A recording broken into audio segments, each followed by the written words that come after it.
감사합니다. 그동안 비가 아주 안 오고 그러다가 요 며칠 사이에 비가 오락가락하고 그러는데 앞으로 좀 비가 좀 많이 와서 마른 대지를 촉촉히 적셔주시고, 그리고 많은 그런 식물들이 다 잘 자라날 수 있도록 그렇게 했으면 좋겠다는 그런 생각이 듭니다. 여러분들과 저도 마찬가지로 건강을 잘 지켜서 하나님 앞에 정말 귀하게 쓰임받는 그런 일꾼이 되어야 되겠다 하는 그런 생각도 이 목사도 늘 생각하고 기도하고 그렇게 하게 됩니다. 오늘은 이제 특별히 제가 주중에 우리가 마가복음 이제 11장, 이제 마가복음 11장을 나가고 있는데, 그 말씀을 준비를 하다가 갑자기 마음 가운데 이제 그런 생각이 오는 것 같아요. 오늘 이제 6월 19일이 제가 코로나 확진되고 한 달 되는 그런 날짜예요. 보니까 지난 한 달 전에 5월 18일 날 확진을 받고 5월 19일부터 이제 자가격리를 해서 25일 날 자정까지 이렇게 했어요. 그런 생각을 이렇게 돌아보게 되더라고요. 그래서 돌아보면서 오늘은 이제 간증 설교를 했으면 좋겠다는 그런 마음이 막 이렇게 와서 마가복음 11장을 다음 주로 연기를 하고, 그리고 간증 설교를 여러분들과 함께 나눴으면 좋겠다는 그런 마음이 와서 그런 말씀을 함께 나누겠습니다. 우리 양곡 참빛교회가 이제 2019년도 10월 26일 날 설립 예배를 드렸잖아요. 10월 마지막 이제 날이죠. 거의 마지막 주간인데, 그리고 11월 달부터 12월 달부터 정말 코로나가 이제 이렇게 발생이 되는 것이 있었는데, 전 세계적으로 또 우리나라 모든 국민들도 그런 전염병이 와봐야 또 뭐 며칠 있으면 그냥 지나가겠다 이렇게 생각을 했었잖아요. 그런데 이제 새해에 들어오면서부터 폭발적으로 늘어나고 엄청난 공포와 휩싸이는 그런 것을 우리가 이제 경험을 해봤잖아요. 또 더군다나 그 광풍에 휩싸이는 그런 가운데 그 중심의 핵이 뭐예요? 교회. 뉴스 틀어놓으면 교회의 발이라고 하는 그런 이야기 때문에 얼마나 그냥 마음이 졸이고 노심초사인지 몰라요. 그런 가운데 2년이 이렇게 지나버렸잖아요. 수많은 걸 겪어봤잖아요. 예배 제대로 드리지 못하고, 정말 알지도 못하는 그런 새로운 신종 언어가 비대면 언어, 비대면 예배, 대면 예배, 이런 단어가 사실은 없었다고 합니다. 비대면 예배가 어디 있어요? 비대면 예배가 온라인 예배, 이런 것이 그냥 지금 일상화 되어버리고 그랬잖아요. 그런 가운데 수많은 교회들이, 얼마나 많은 성도들이 다 주저앉아 버리고, 정말 통계적으로 이렇게 봤을 때 거의 전국에 1만여 교회가 이렇게 문을 닫고, 또 많은 그런 교회 성도들이 이제 교회 안에는 그렇잖아요. 믿음이 신실한 분들도 있는 반면에 그분들을 통해서 전도를 받아서 이제 믿음을 가지려고 하나님의 말씀 가운데 들으려고 하는 그런 많은 사람들이 이렇게 있잖아요. 다 차등적으로. 근데 대부분의 그런 분들은 이제 때가 잘 됐다 하고 그냥 교회를 안 나와버리고 말게 되잖아요. 그래서 정말 많은 이제 그 성도들이 거의 뭐 절반 이하 막 이렇게 성도들이 줄어나가는 그런 과정을 우리가 2년 동안 이렇게 겪어왔습니다. 우리 양곡 참빛교회도 이제 뭐 개척교회이기 때문에 성도들이 많지 않지만은 그래도 그러한 것을 이렇게 잘 슬기롭게 견뎌왔다고 이렇게 생각이 되어집니다. 이 목사도 마찬가지로 늘 여러분들이 그런 이야기하지만, 이런 고난의 터널은 오히려 좋은 기회로 우리가 삼자.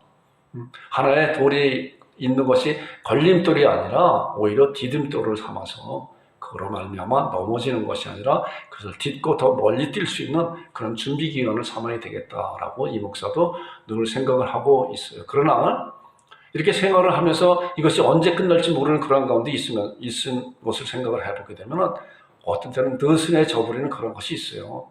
별 수 없어요 보니까. 그럴 때마다 다시 돌이키고 하나님 앞에 기도하면서 말씀 안에 들어가면서 어떻게 될 것인가, 하나님께 주시는 그런 말씀이 어떻게 되는 것인가, 내가 지금 준비해야 되는 그런 것이 어떤 것입니까? 라고 또한 기도하는 그런 시간을 또 이렇게 갖게 됩니다.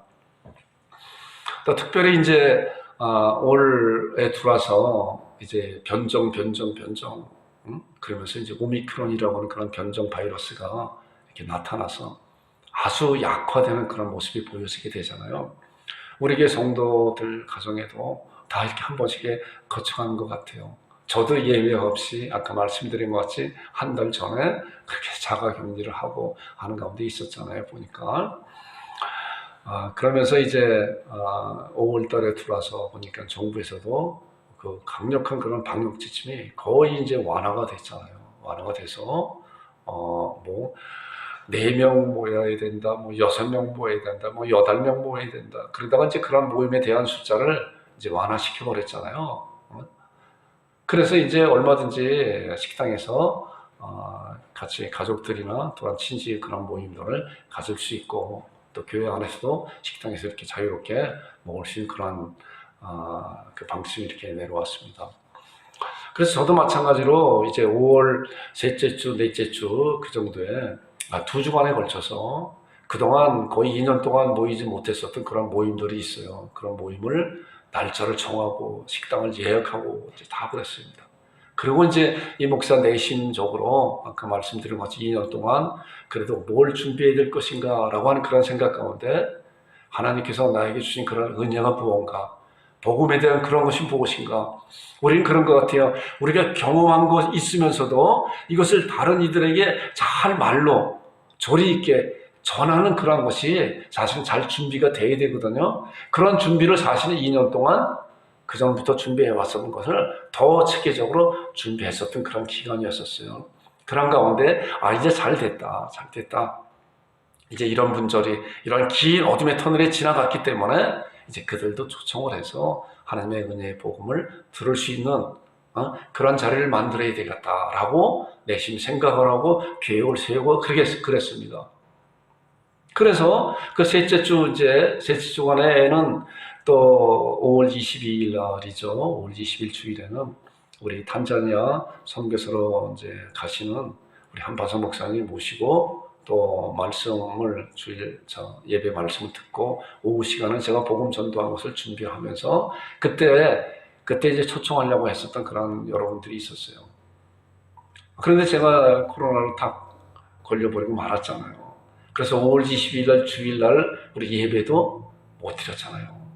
못 드리고 가정에서 이제 온라인으로 이제 예배를 같이 드렸고, 그리고 이제 그 마지막 주일에는 제가 이제 25일 날 수요일 날 자가격리가 이제 끝났죠. 끝나고 또 이제 이렇게 자가 키트 검사를 이렇게 해보니까 그래도 약하게 또 그 양성 반응이 이게 나오더라고요. 그래서 보건소에도 연락을 해봤더니 자가격리가 끝나고 난 다음에 양성 반응이 나와도 특별한 의미가 없습니다. 전파력이 거의 없습니다. 괜찮습니다. 3개월 동안도 그렇게 나올 수가 있습니다. 라고 하는 그런 얘기를 하더라고요. 그래서 그 주간에는 어쨌든 간에 중요한 모임이 이제 있었던 3개 정도 되죠. 다 취소가 된 것이 아니라 저만 참석을 못했죠. 저만 참석을 못하고 참 아쉬운 감이 이제 이렇게 있었는데 어찌하든 간에 이제 그렇게 지나버렸습니다. 그리고 6월 1일 날 사실 우리 형제들의 중요한 모임이 또 있었어요.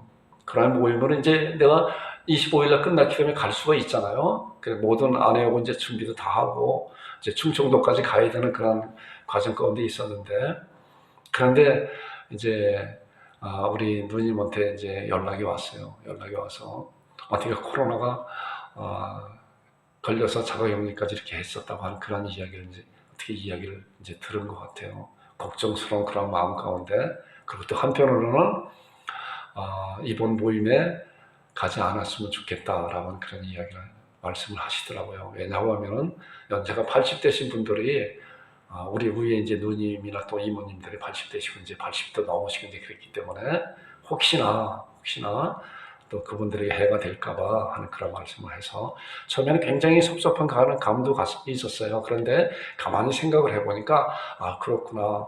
내가 전혀 전파력이 없는 이제 다 완치가 됐다고 생각을 하여도 불과 이제 자가격리 끝난 지가 얼마 안 됐기 때문에 혹이나 연세 드신 분들은 면역력이 약하고 하는데 그분들에게 해가 되게 되면 그런 원망을 들을 수 있겠구나라고 하는 생각을 가지고 그럼 그렇게 하겠습니다라고 이야기를 했어요. 그리고 이제 그분들은 이제 6월 1일 날 1박 2일로 우리 동생이 이제 충청도로 이사를 갔기 때문에 이제 거기를 이제 방문하고 이렇게 갔다 오셨습니다.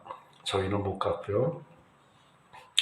그리고 그 얘기를 듣고 나서 어떤 생각이 드냐고 하면은 여러 가지 많은 생각이 이렇게 오게 되더라고요. 그동안 2년 동안 그 전부터 준비해 왔었던 그런 부분에 대해서 이제는 복음을 증거해야 되겠다. 그리고 하나님께서 작년 연말에 우리 교회에 주신 그런 표 말씀이 있잖아요. 디모데후서 4장 2절에 너는 말씀 전파하라. 때를 어떤지 뭐든지 항상 힘쓰라. 하나님 앞과 산 자와 죽은 자를 산 자와 앞에서 이제 너에게 명한다라는 그런 말씀같이 이런 말씀을 줘서 올해는 우리 하나님의 말씀에 전적으로 복음 증거하는 그런 일에 힘써야 되겠다라고 생각을 하고 기도하면서 준비하고 있었는데 그런 준비한 모든 것이 다 이렇게 헛되게 이렇게 돌아가는 그런 생각이 들어서 거기서 문득 생각나는 그런 말씀이 이제 어떠한 말씀이냐고 하면은 오늘 읽은 이제 그런 말씀이에요. 오늘 에베소 6장 19절과 20절 말씀을 읽었잖아요. 그래서 제목을 나의 존재의 목적이 무엇인가 라고 하는 것을 다시 돌아보는 그런 기회가 됐었어요. 그래서 그런 기회를 여러분과 함께 이제 은혜를 나누고자 합니다. 자, 에베소에 있는 말씀 우리가 읽은 그 말씀을 보니까 또 나를 위해 구할 것은 내게 말씀을 주사 나로 입을 열어 복음의 비밀을 우리가 지난주에는 이제 복음의 비밀에 대해서 함께 은혜를 나눴잖아요. 복음의 비밀이라고 하는 것은 제가 만든 것이 아니라 사도 바울이 이미 말씀을 통해서 이 말씀 보니까 복음의 비밀, 복음은 비밀이에요. 지난주에 같이 말씀 나눴잖아요. 복음은 비밀이에요. 같은 자리에서 말씀을 들어도 어느 분들은 그런 말씀이 하나님의 풍성한 은혜의 말씀으로 자기 안에 와요. 그러나 어느 분들은 그 말씀이 전혀 마음에 와닿지 않는 그런 것이에요. 성경에도 말씀을 보니까 베드로가 한 번의 설교로 3,000명이 회개하는 놀라운 역사가 일어나서 많은 그 유대인들이 예수님의 제자들한테 와서 형제 어찌할꼬 그 말씀을 듣고 가슴이 뜨거워서 형제 어찌할꼬 안타까운 그런 마음으로 그랬잖아요. 그래서 너희가 각각 회개하여 예수 그리스도의 이름으로 회를 받고 죄사함을 얻으라. 그러면 성령을 선물로 주시니 놀라운 약속된 말씀을 그들에게 전했잖아요. 자, 그와 같이 이대 스데반 집사가 하나님의 말씀을 강력하게 증거하는 그런 가운데 그들에게 나오는 그 반응이 뭐냐고 하면은 일을 가라다 그랬어요. 똑같은 하나님의 놀라운 강력한 말씀을 증거함에 있어 어떤 이들은 형제 어찌할꼬 우리가 어찌해야 됩니까? 그 말씀 가운데서 마음의 찔림을 받아서 그러나 그러한 어찌할까 하는 그런 마음 가운데 하나님께서 그 마음의 찔림을 다 해결해주는 놀라운 역사가 있는데 또한 어떤 자들은 하나님의 복음의 증거를 받을 때 뭐예요? 일을 가는 그런 것이 있다는 거예요. 그래서 우리가 하나님의 말씀을 받을 때는 정말 간절한 마음으로 그 말씀이 어떤 말씀인가 하나님 제가 알기를 원합니다. 나의 눈을 열어서 주의 기한 복을 보기 원합니다.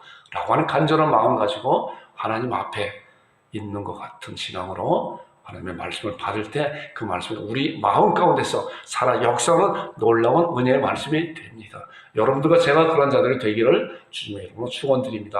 제가 이 말씀을 주시는 거예요. 물론 이 말씀을 저는부터 이렇게 알고 있었는데 이 말씀이 생각이 나면서 맞다.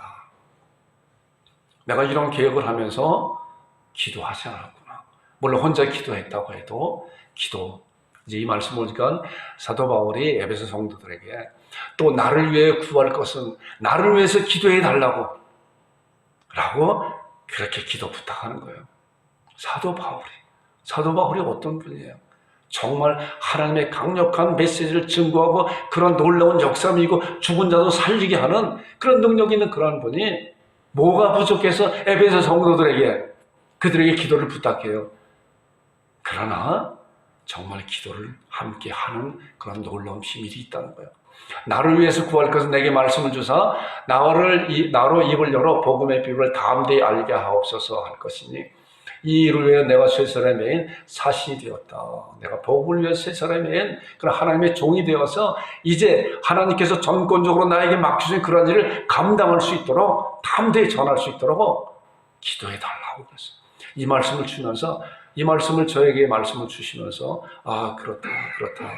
이미 제가 계획하고 준비하고 있었던 그런 것이 이미 날짜가 다 지나가 버렸음에도 불구하고 이제 기도해야 되겠구나. 앞으로 하나님께서 이런 문제를 통해서 하나님 앞에 기도하면서 준비하면서 그렇게 복음을 잘 증거할 수 있도록 해라. 그래서 제가 여러분들 이제 그때 지난 주간인가 지난주죠. 2주 전에 여러분들 오후 때 잠깐 여러분들 오시라고 해서 그런 말씀을 이제 드렸잖아요. 6월 12일 날 지나간 주이죠. 이제 목사 선교사님 오셔서 말씀 전하고 오후에 복음 전도가 있습니다. 몇 가정을 제가 기도하면서 초대하고 있습니다. 여러분들 기도해 달라고 이 말씀을 통해서 여러분들에게 말씀을 드린 거예요. 여러분들 얼만큼 기도했어요? 저도 기도했고 여러분들 기도했죠. 기도 부탁하면은 기도에 대한 그런 것을 구체적으로 기도하셔야 돼요. 여러분들한테 부탁하는 것은 무엇이냐고 하면 하나님께서 여러분들에게 기도하라고 이 목사를 통해서 말씀드리는 거예요. 그래서 기도하는 자들은 알아요. 그런 것을 볼 때. 그러면서 이제 이 말씀을 통해서 기도해야 되는구나 라고 하는 그런 생각을 갖게 되는 좋은 기회가 됐어요. 자, 기도가 뭔가 보세요. 이제 마가복음 9장 29절에 보면은 이제 9장에 우리가 이미 이제 이 말씀을 같이 말씀을 나눈 그런 말씀이야. 변화산에 올라가서 야고보와 베드로와 요한 데리고 변화산에 올라갔다가 예수님께서 이제 내려오셨잖아요. 그 가운데 제자들한테 이제 귀신 들린 그런 아이를 데리고 어느 이제 아버지가 제자들한테 왔지만은 제자들이 그걸 고치지 못했어요. 그리고 변화산에 내려오셔서 이제 예수님께 그 아이를 데리고 왔더니 예수님께서 그 귀신을 내쫓았죠. 그랬더니 제자들이 예수님한테 여쭤보는 거예요. 왜 우리는 하지 못했습니까? 왜 우리는 하지 못했습니까? 그럴 때 예수님께서 말씀한 답이 이 말씀이에요. 자, 보세요. 이르시되 뭐예요? 같이 읽어보겠습니다. 시작. 기도 외에 다른 곳으로는 이런 종류가 나아갈 수 없느니라 하세요. 이거예요. 기도해야 되는 거예요. 기도는 뭐예요? 기도는 살아계신 하나님을 신앙하는 거예요. 살아계신 하나님을 신앙하면서 하나님께서 약속해 놓으신 그런 약속을 믿고 하나님 앞에 기도하는 거예요. 기도는 호흡이라고 그랬잖아요. 예수님도 기도하셨어요. 예수님이 왜 기도하세요? 예수님도 기도하신 그런 기도의 본을 보시고 예수님도 습관을 따라 기도하신 거예요. 자, 그러면서 제자들에게 기도해요. 너희들이 기도하지 않았구나. 기도하지 않았고 그 능력이 나가느냐? 안 나간다는 거예요. 복음을 전할 때나 우리가 말씀을 볼 때나 우리 삶 가운데서 하나님 앞에 기도하는 이러한 것이 굉장히 중요한 우리 신앙의 요소라는 거예요. 여러분들과 제가 정말 기도에 힘쓰는 여러분과 제가 되기를 주님의 이름으로 축원드립니다. 또 이제 마태복음 18장에 있는 말씀을 보니까 혼자 기도하는 것보다 주님께서 말씀 합심 기도해라. 자, 이 말씀 보니까 두 사람이 합심하여 땅에서 무엇인지 구하면 하늘에 계신 내 아버지께서 그들을 위해 이루게 하시라. 우리의 기도를 부탁을 받고 또 남에게 기도를 부탁할 줄 알아야 돼요. 나의 혼자 갖고 있는 그런 고민을 가지고 물론 이렇게 다 이야기할 수 없는 그런 상황 가운데서 있을 수가 있지만 우리 기도의 동력자들이 있잖아요. 그런 부분을 어느 정도까지 낱낱이는 이야기하지 못한다고 하여도 큰 부분을 이야기해서 또 낱낱이 이야기할 수 있는 그런 일이라고 하면은 그런 것을 다 말씀을 하고 그리고 함께 기도할 수 있도록 각자 위치에서 기도할 수 있도록 하나님께서 이 말씀을 통해서 보니까 두 사람이 합심하여 땅에서 기도하며 무엇인지 구하며 하늘에 계신 내 아버지께서 그들을 위해 이루게 하신다. 우리는 이러한 약속된 말씀을 붙잡고 기도 부탁하는 것이고 또 기도하면서 이것이 이루어질 것이라고 하는 그런 확신 가운데 있는 거예요. 이것이 기도하는 자의 그 신앙을 꼭 가지고 있어야 되는 그런 부분이라는 거예요. 여러분, 제가 그런 자들 되기를 주님의 이름으로 축원드립니다. 그래서 이제 그런 기도를 여러분들이 부탁하면서 또 말씀을 생각할 때 복음 전도에 대해서 어떻게 해야 될 것인가를 다시 한번 더 생각하는 그런 시간을 갖게 되었습니다. 자, 예수님께서 이제 오신 목적에 대한 이제 말씀을 보겠습니다. 예수님께서 오신 목적이 이제 우리가 마태복음 1장 20절과 21절에 나오는 그런 말씀을 살아야잖아. 아들을 낳은 이름을 예수라라. 그는 자기 백성을 저희 죄에서 구원할 자라. 이 말씀이잖아요. 예수님은 뭐예요? 복음의 실체잖아요. 복음으로 오신 분이고 복음의 실체이시면서 그 복음을 이 땅에 실현시키신 분이잖아요. 자, 그 예수님께서 이제 마가복음 1장에 보니까 예수님께서 이 세상에 이제 공생의 기간 동안에 무슨 말씀하셨냐고 하면 이르시되 우리가 다른 가까운 마을로 가자. 거기서 전도하리니 내가 이를 위해 왔노라 하시고 이에 온 갈리에 다니시며 그들의 여러 회당에서 전도도 하시고 귀신들을 내어쫓으시니라. 늘 이 목사가 여러분들에게 말씀드린 것은 가장 첫 번째는 예수 그리스도에 대한 놀라운 은혜의 복음을 전도하는 거예요. 그리고 귀신 쫓아내는 것이라든가 여러 가지 기적과 이적과 능력, 많은 그러한 것은 다 이 복음 전도를 위한 하나의 보조 사역이라고 하는 것이죠. 이러한 부분에서 우리는 신앙을 잘 갖고 있어야 돼요.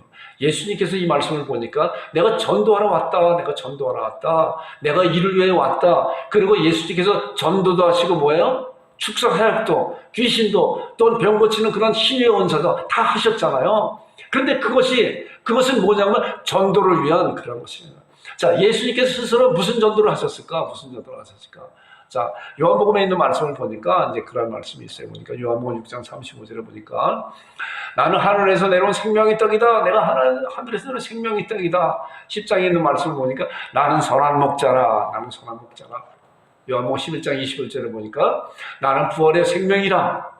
요한복음 14장 6절에 있는 보면 나는 길이요 진리요 생명이라. 나는 양의 문이라. 이렇게 말씀하고요. 나는 누구다. 나는 선한 목자요, 나는 부활이요 생명이요, 나는 하늘에서 내려온 생명의 떡이고 나는 길이요 진리요 생명이라 라고 그들에게 내가 복음의 실체다 라고 그들에게 말씀하고 있는 거예요. 이것이 바로 예수님께서는 이 세상에 오셔서 몸소 내가 복음의 실체라고 하는 그런 부분을 이제 전도로서 말씀하고 있는 거예요. 자, 제자들을 이제 부르셨잖아요. 보니까 제자들을 부르신 목적이 분명히 있어요. 저는 이 말씀을 그냥 청년 때부터 이렇게 그냥 달달 암송하고 있었던 말씀인데 이번 기회를 통해서 그렇다 알고 있었고 하였지만은 우리가 알고 있는 그런 가운데서도 어느 날인가 하나님께서 우리 마음 가운데 빛으로 모셔주는 거예요. 다 네가 해야 될 일이 바로 이거다. 자, 마태복음 4장 19절에 보니까 예수님께서 제자들을 부르셨잖아요. 부르신 놀라운 목적이 뭐예요? 말씀하신 나를 따라오너라. 내가 너희로 뭐예요? 사람을 낚는 어부가 되게 한다. 이것이 예수님께서 제자들을 부르신 분명한 첫 번째 목적이에요. 나를 따라오너라. 내가 너희로 사람을 낚는 어부가 되게 할 것이다. 그리고 3년 동안 그들을 가르치고 훈련시키고 몸소 그들이 예수님께 행하시는 그런 전도의 그런 사역을 보았잖아요. 그럼에도 그들은 예수님이 이제 부활 승천할 때까지도 그것이 어떤 것이 잘 긴가민가해요. 자, 그리고 예수님께서는 지금 마지막 부활 승천하시기 전에 제자들에게 마지막까지도 말씀했잖아요. 이 말씀이 우리가 얼마나 잘 아는 말씀이에요. 28장 마태복음 28장 18절로 하늘과 땅의 모든 것을 내게 주셨으니 그러므로 너희는 가서 모든 족속으로 제자를 삼아 아버지와 아들과 성령의 이름으로 세례를 주고 내가 분부한 모든 걸 가르쳐 지키게 하라. 볼지어다 세상 끝날까지 너희 항상 함께 있는다라고 그들에게 약속하면서 뭐예요? 너희들은 가서 모든 족속으로 제자를 삼아라. 내가 3년 동안 너희들을 가르치고 내가 몸소 복음의 실체이시면서 복음을 실현한 그러한 내가 메시아인데 그리스도인데 너희들이 내가 그리스도라고 하는 그런 것을 증거하라. 다른들의 제자를 삼아라. 마가복음 16장 15절에 보니까 너희는 온천에 다니며 만민에게 복음을 전파하라고 지금요.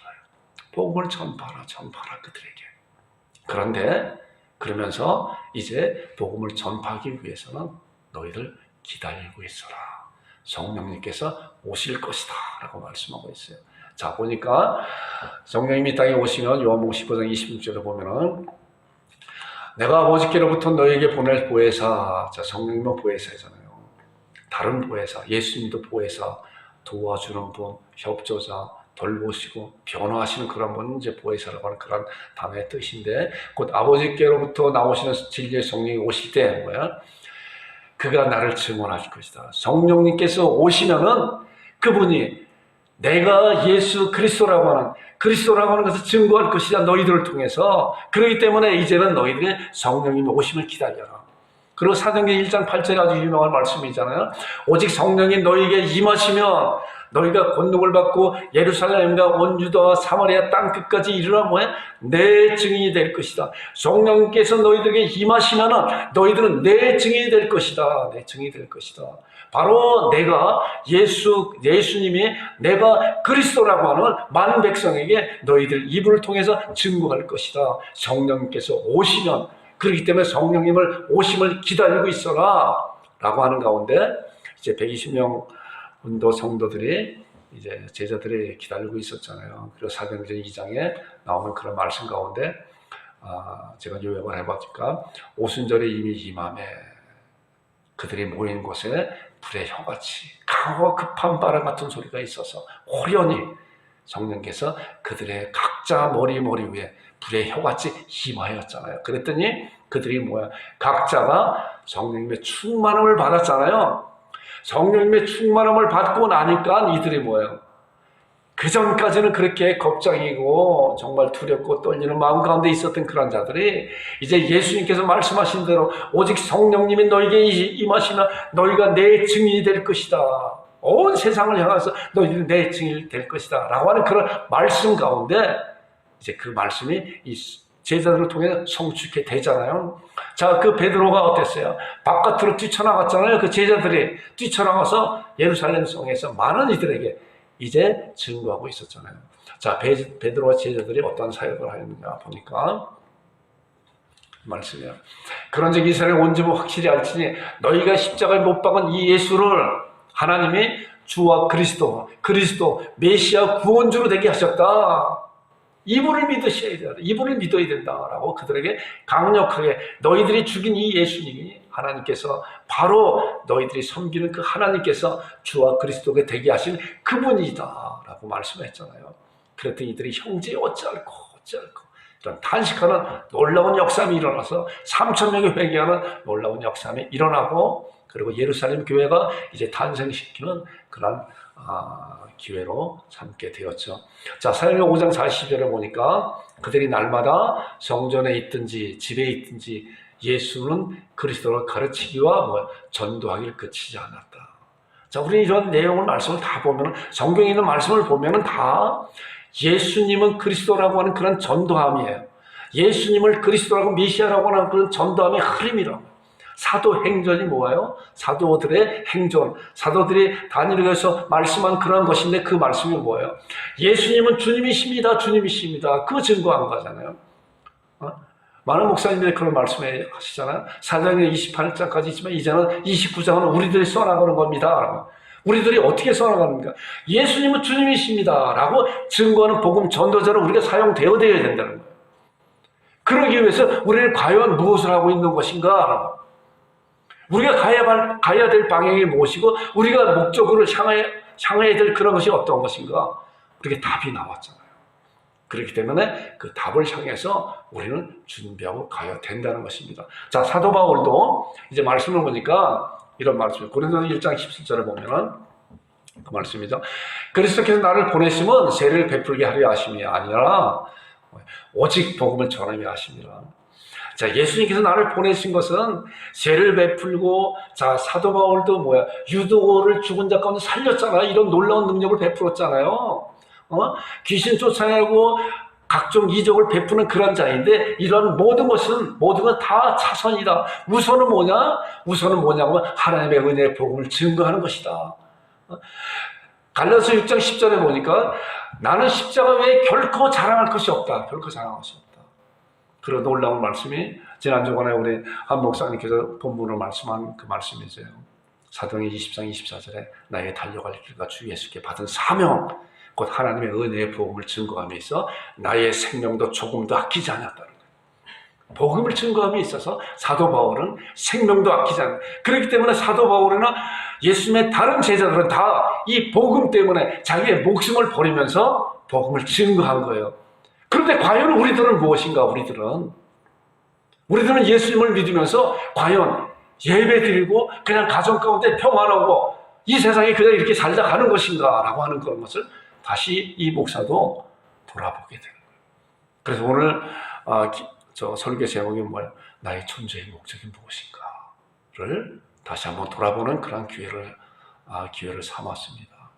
그리고 말씀을 보면서 맞다. 하나님께서 나를 하나님의 자녀로 삼아주신 그러한 첫 번째 목적이 무엇인가? 복음 전하라. 자, 하나님께서 나를 자녀 삼으신 이유가 뭔가? 여러분들과 저를 하나님의 자녀로 삼아주셔서 이제 하나님 앞에 예배 드리잖아요. 그런데 그런 삼아주신 이유가 예배 드리는 것뿐만이 아니라 그 다음에 뭐예요? 제자들에게 말씀한 것 같이 이 말씀이 바로 여러분들과 우리에게, 저에게 주님께서 이 시간 말씀하고 있는 거예요. 보세요. 말씀에 나를 따라오너라. 내가 너희를 사람을 낳는 어부가 되게 하리라. 우리는 사람을 낳는 어부가 되게 하시는 것이 하나님의 자녀로 삼으신 가장 첫 번째 목적이에요. 자, 그 다음 나오는 말씀 보겠습니다. 고린도후서 5장 20절에 보니까 그러면 우리가 그리스도를 대신하여 사시되어, 사시는 뭐예요? 대사잖아요. 예수 그리스도를 대신하여 이제 우리를 대사로 이 세상에 파견한 거예요. 하나님께서 이제 에베소에 있는 말씀 보니까 예수 그리스도와 함께 죽고 함께 일으키시며 함께 하늘에 앉히시고 이제 그의 자비하심으로 그 은혜의 지극히 놀라운 은혜를 이 세상에 전하려고 우리 이 세상에 보낸 그런 대사예요. 이것이 사시 대사잖아요. 그리스도를 대신하여 사시 되어 하나님이 우리를 통하여 너희를 권면하신 것 같이 그리스도를 대신하여 간청하노니 너희는 하나님과 화목하라. 복음을 전하라. 복음을 전하면서 하나님과 관계가 끊어진 것을 화목하게 하는 그런 역할을 너희들이 해야 된다. 너희들에게 부여해 준 것이다. 이것이 하나님께서 우리를 하나님의 자녀로 삼으신 놀라운 첫 번째 목적이라는 사실을 여러분들과 제가 잘 알고 주님을 신앙하는 그런 자들이 되기를 주님의 이름으로 축원드립니다. 자, 아까도 말씀 봤잖아요. 그리고 지금도 제자들에게만 말씀하는 것이 아니라 우리들에게도 너희는 가서 모든 족속으로 제자를 삼아 아버지와 아들과 성령의 이름으로 세례를 주라. 그리고 너희는 온천에 다니며 만민에게 복음을 전파하라. 예수님께서 부활하시기 전에, 승천하시기 전에 제자들에게 말씀하셨지만은 지금 이 순간에 우리들에게도 너희들은 가서 지상명령이라고 그랬잖아요. 우리는 지상명령으로 잘 알잖아요. 마태복음 28장 19절 20절 너희는 가서 모든 족속으로 제자를 삼아 아버지와 아들과 성령의 이름 세례를 주라. 마가복음 16장 15절 너희는 온천에 다니며 만민의 복음을 전파하라. 복음 전파는 여러분과 제가 되기를 주님의 이름으로 축원드립니다. 자, 그런데 복음 전도자의 자세가 어떤 것인가 이제 말씀을 보니까 그런 말씀이에요. 베드로전서 3장 15절에 나오는 말씀은 되게 굉장히 이제 유명한 그런 말씀이에요. 너희 마음에 그리스도를 주로 삼아 거룩하게 여긴 너희 속에 있는 소명에 관한 이유를 묻는 자에게는 자, 대답할 항상 준비하라. 말씀을 준비하고 있어야 돼요. 아까 서두에 그런 말씀 드렸잖아요. 하나님께 주신 그러한 은혜가 우리들에게 넘치게 있다고 해도 이것을 말씀으로 잘 표현하기가 쉽지 않아요. 그렇기 때문에 우리는 대답할 것을 준비해야 돼요. 스스로 말씀을 정리하고 준비하고 또 때로는 전도를 연습도 해봐야 돼요. 내가 어떻게 전도해야 될 것인가. 이게 대답을 항상 준비하야 돼요. 준비하고 온유와 두려움으로 내가 그 말씀을 준비되었으니 성령님께서 역사해 주옵소서. 성령께서 그들의 마음을 열어주옵소서. 나는 말씀을 뿌리는 하나의 통로에 불과하고 소리에 불과한데 이 말씀이 그의 마음을 열 수 있는 그의 마음을 죽은 영혼 가운데 살릴 수 있는 놀라운 하나님의 은혜가 되시옵소서. 하나님의 그런 능력이 되어달라고 우리 간절히 기도하고 하면서 말씀을 잘 준비하는 그런 여러분들과 제가 되기를 주님의 이름으로 축원드립니다.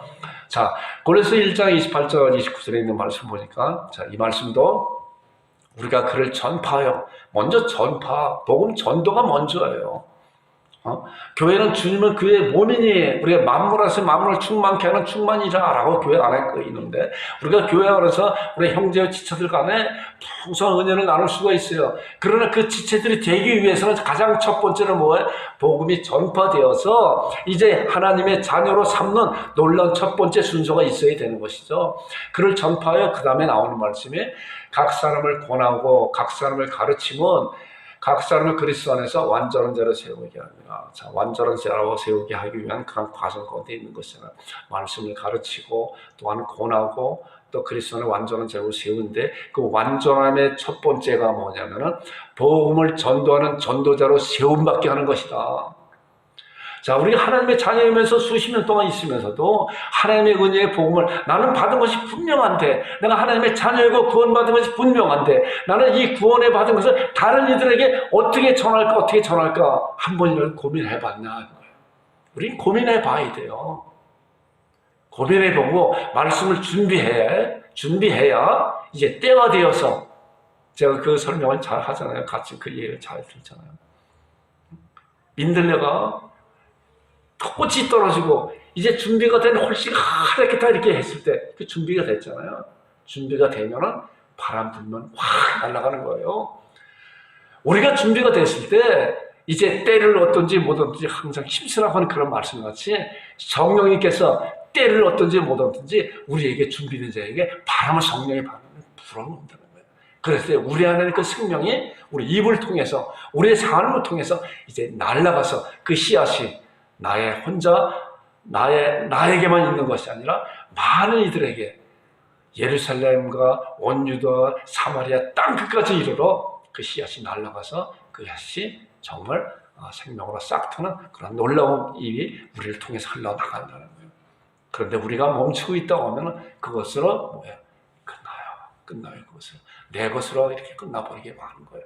나만 하나님의 자녀가 될 뿐이지 나로 말미암아 하나님께서 원하시는 놀라운 은혜를 나를 통해서 흘러가지 않는다는 거예요. 저는 이렇게 이 말씀을 생각을 하면서 이런 생각이 들어요. 지금 이제 많은 그런 이제 국가들이 그렇게 복음에 풍성하고 아주 굉장히 붕대쓰는 그런 유럽이라든가 미국이라든가 그런 나라들이 다 쪼그라들었다 그러잖아요. 그 큰 예배당들이 이제 다 뭐예요? 무슨 다른 이런 클럽으로 이렇게 팔려나간다든가 다른 저기로 이렇게 팔려나간다는 그런 소식을 듣게 되잖아요. 그리고 가면은 수만 명, 수천만 명 그렇게 모여쓰는 그런 수천 명들이 모여쓰는 그런 예배당에 이제 연세 드신 어르신들만 몇십 명, 몇 명밖에 안 모인다 그러잖아요. 왜 그랬을까? 이 복음에 대한 그런 가르침이 없었기 때문에 그러지 않았나. 복음을 가르쳐. 그래야만이 그가 생명을 얻고 그 생명이 거기서 끝나는 것이 아니라 너를 통해서 하나님께서 그 복음의 씨앗을 뿌리기를 원한다. 이것을 가르쳐야 되는 것이다. 저는 이번 이제 그 기간을 통해서 이런 것을 아주 심각하게 하나님께서 저에게 은혜를 주신 것 같아요. 맞다. 나에게 주신 그런 은혜가 풍성히 있는데 나는 이 은혜를 어떻게 전해야 될 것인가를 고민하고 말씀을 보고 말씀을 보여달라고 기도하면서 우리는 말씀을 준비하고 그리고 말씀을 누려야 돼요. 여러분과 제가 그런 자가 되기를 주님의 이름으로 축원드립니다. 자, 완전한 자로 세우시니 이게 사도 바울이 말씀한 거예요. 보니까 그 뒤에 나오는 말씀 잘 보세요. 이를 위해 나도 내 속에서 능력으로 역사하는 이 역사를 따라 어떻게 해요? 힘을 다하여 수고하였다. 사도 바울도 이러한 일에 복음 전파하는 일에 가르치고 권하고 하는 그러한 일에 성도들을 세우는 그러한 일에 내 안에서 능력으로 역사하시는 그 역사를 따라 힘을 다하여 정말 하겠다. 우리 교회도 여러분들과 저도 이렇게 힘을 다하여 하는 그런 자들이 되기를 주님의 이름으로 축원드립니다. 디모데전서 3장 8절에 9절에 있는 말씀을 보니까 이제 교회에 직분자를 세우는 그런 기준이 또 있어요. 보니까 자, 이 말씀 잘 보세요. 이와 같이 집사들도 정중하고 일구위원하지 아니하고 술에 임박이지 아니하고 더러운 일을 탐하지 아니하고 그다음에 9절에 보니까 같이 읽어보겠습니다. 시작. 9절 깨끗한 양심에 믿음의 비밀을 가진 자라. 자, 교회에 직분자를 세울 때 뭐야? 기준이 있잖아요. 그리고 더 중요한 기준 9절에 깨끗한 양심과 뭐야? 믿음의 비밀을 가져요. 여러분들 믿음의 비밀을 갖고 있습니까? 여러분들 믿음의 비밀을 갖고 있으면서도 그거를 어떻게 표현할 것인가, 어떻게 다른 이에게 이야기할 것인가. 아까 베드로전서 3장 15절에 나온 말씀까지 너희 마음에 그리스도를 주로 삼아 거룩하게 하고 너희 속에 있는 소망에 관한 이유를 묻는 자들에게 대답할 항상 예배하되 온유와 두려움을 하라고 하는 그런 말씀과 같이 우리는 말씀 안에서 정말 준비하고 그것을 갖고 있어야 다른 이들에게 증거할 수 있는 그런 자들이 되는 거예요. 저는 이런 말씀을 통해서 우리 양국 참빛교회는 이제 이 복음에 대해서 잘 준비된 그런 자들이 되어야 되겠구나. 저부터도 그리고 여러분들도 그리고 다른 이들에게 내가 받은 그런 은혜를 말씀으로 조리 있게 잘 증거할 수 있는 그런 자들이 되겠다. 그래야 성도들이 많고 적고가 문제가 아니라 살아있는 하나님의 교회다. 영광스러운 그런 교회로 하나님께서 사용해 주는 것이다. 하는 그러한 생각을 갖게 됩니다.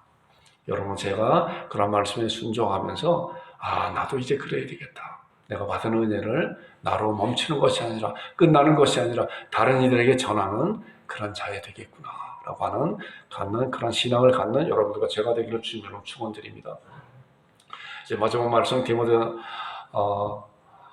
전서 4장 2절. 이게 디모데전서 4장 2절을 잘못 적었군요. 디모데후서 4장 2절, 제가 이 말씀을 적은 건데, 자, 4장 1절과 2절 이제 말씀, 하나님 앞과 산자와 죽은 자를 심판하는 그리스도 예수 앞에서 내가 너희를 두고 엄히 명하노니. 그리고 2절에 나오는 말씀을 전파하라.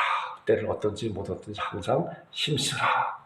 여러분과 제가 이 말씀에, 우리 양국 참배교회 2022년도 이제 표와 같이 여러분과 제가 이 말씀대로 항상 전파하기 위해서는 준비된 자가 되고, 준비된 자가 되어서 이제 그 전파할 때 성령의 바람이 불 때 어느 때든지 항상 때를 어떤지 못 어떤지 준비되어서 하나님의 말씀을 잘 증거하는 여러분들과 제가 되기를 주님의 이름으로 축원드립니다.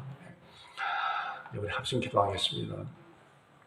복음의 확신을 갖게 하소서. 복음으로 준비케 하소서. 복음으로 전하는 자가 되게 하소서.